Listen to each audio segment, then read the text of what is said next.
you gonna get up here? Come on, get up here. Good boy. Welcome back there, buds.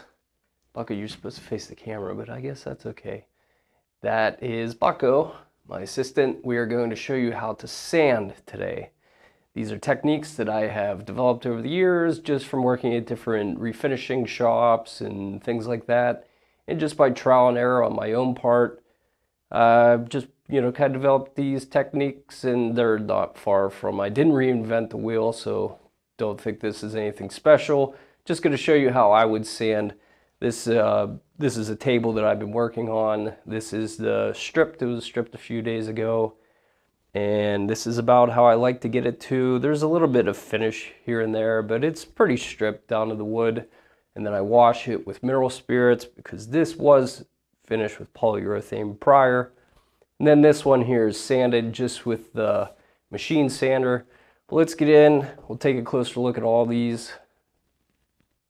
Maybe Bucko will help. But I'll show you all the techniques and the equipment, sandpaper, everything that I prefer to use. Maybe help you out in your project. Buck, are you ready to sand? Can you sand? You can't sand. You don't have thumbs, bud. I know. I'm sad too. Here's a side-by-side comparison of those two pieces. The left, the unsanded. The right, the sanded. And I believe both would be equally great names for an 80s punk band. What's up, Pittsburgh? We're the unsanded! Now let's take a minute and talk about tools that I use to sand. This here is my usual go-to sander. It's a DeWalt disc sander. It's pretty good. It's a nice little workhorse. Does everything I need it to do. It can sand rough and also delicately. And I have it hooked up here, as you can see, a little DIY fix with, I don't even know what that was. It was just a piece of rubber hosing I had found, and a zip tie, and a hose clamp, and I hooked it up to my vacuum cleaner, and it works just as well as those super fancy ones that you see all over the internet. But you don't really need that. You just need a little bit of DIY ingenuity, bud.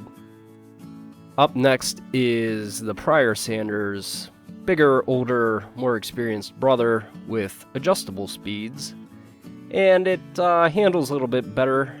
And I save this one for when I have some veneer or fine detail work that requires a little bit more TLC.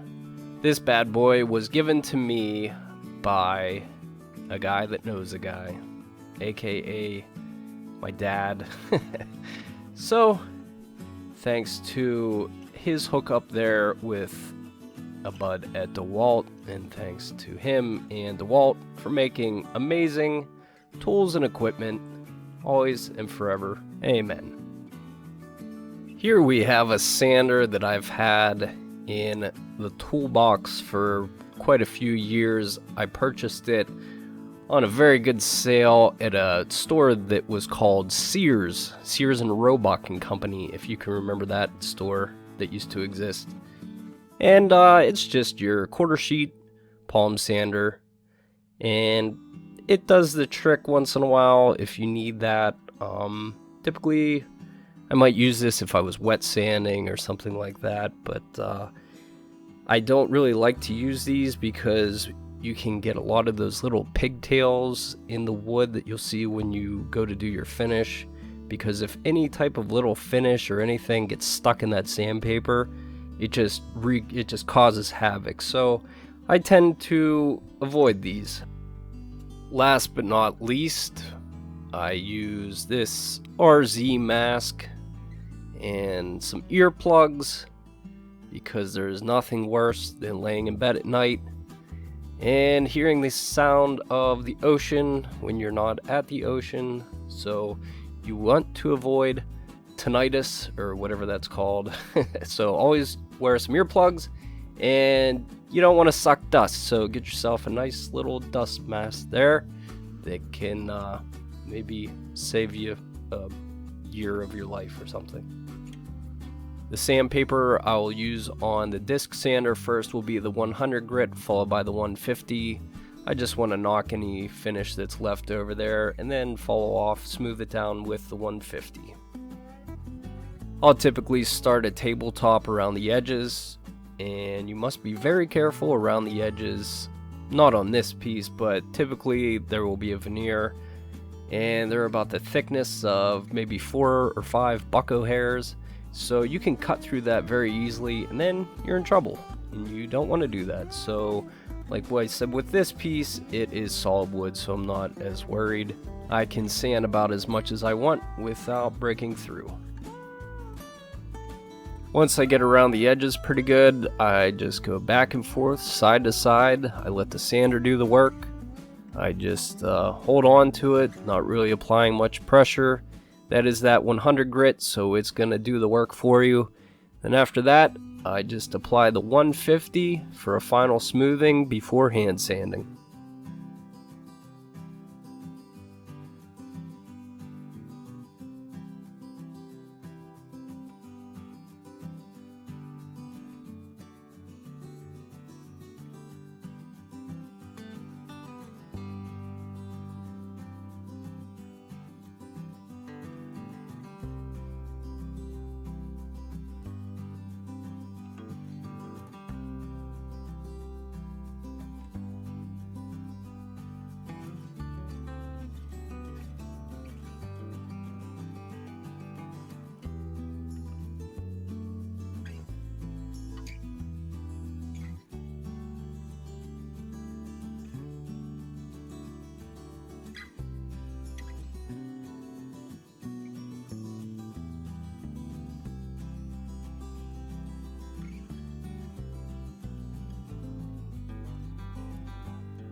After doing that final pass with the 150 on the disc sander, I will then start to hand sand. I'm going to use that 80 grit for those edges, and then the 150 on the top, and that will smooth any imperfections out that might have occurred while using the disc sander, and then we'll follow up with the 220 to get it nice and smooth and ready for finish. Little tip of the day for you there is just to take a piece of MDF, screw a hacksaw blade on it, and then you can set your marks there for your first and second cut. And you'll get your quarter sheets nice and easy. A lot better than trying to cut it with scissors or just tear it by hand.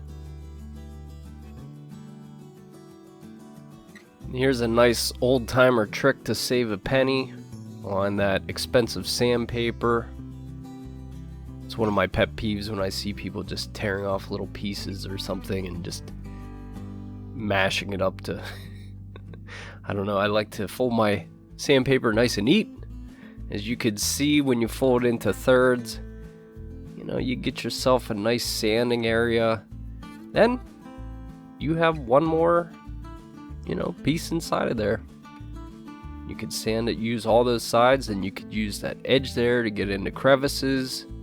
Fold it over again, get in some more crevices. As you can see there, the edge of that 80 grit makes pretty quick work of that leftover finish.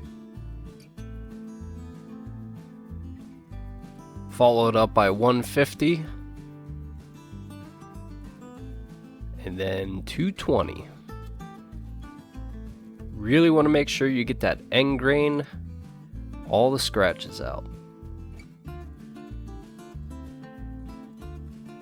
One of the most important parts of sanding that I could not stress anymore is what they call breaking the edge.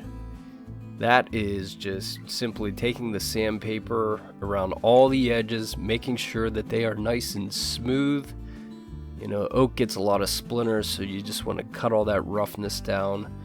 You don't want to round them over, but if you took a microscope, you would see that they were rounded over. That allows for that finish to adhere to that edge. You could probably go to like a factory piece of furniture or your kitchen cabinets, something that was just slapped together, done quickly, and you're going to find sharp edges on them, and the finish isn't really sticking to it, is it? So you want to make sure that those edges, when you're refinishing something, they're nice and smooth. You You know, not round it over too much, but just get them nice and smooth so that finish can really stick to that edge and it's not gonna, not gonna fall off. Last but not least, we're gonna sand the top of this piece, blocking it out by hand. That will get rid of any leftover scratches or imperfections from the sander. I like to use these spongy, I think they're for drywall, these blocks. Just wrap the sandpaper around it and have at it. Just go back and forth with the grain, nice and easy, applying the same pressure. If you want the job to be perfect, sometimes you can just use a flashlight or light from a window and you can see scratches in that wood that you might want to do a little bit more sanding to get out. Now just one quick last pass with the 220.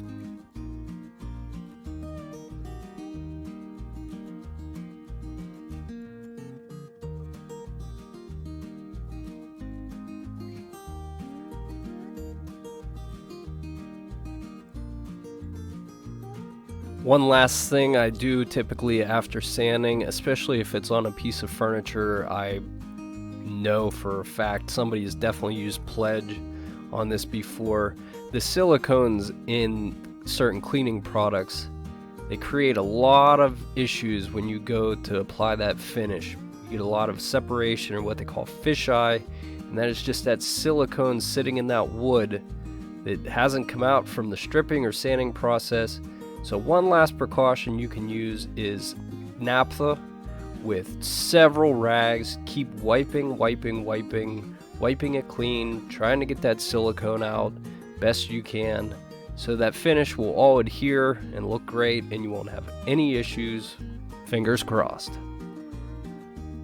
One last word of advice, always hang those rags to dry. If you throw in the garbage, your old pal Fire Marshal Bill might come visit.